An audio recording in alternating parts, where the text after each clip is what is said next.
मैं ये इमरान खान साहब ने जो दरख्वास्त आज दी है अदालत के सामने, ये उन्होंने मुतालबात उसके अंदर रखे हैं कि तहकीकाती कमीशन बनाया जाए और तमाम चीजें, लेकिन साथ साथ वो ये कह रहे हैं कि ये अपने वालिद को इस्टेब्लिशमेंट की तरफ से इख्तिदार हटाए जाने का बदला ले रही हैं।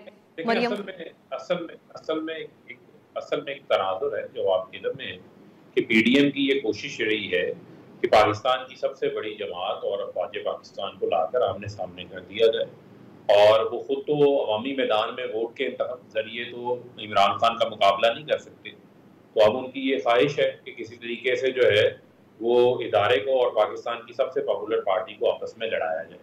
मैं समझता हूँ कि इसमें से भी रास्ता निकालने की जरूरत है। अभी भी कुछ नहीं हुआ, अभी भी मामला सुलझ सकते हैं, और अगर ईरान, यमन, सऊदी अरब की सुलह हो सकती है तो यहाँ भी मामला में कोई देर नहीं हुई।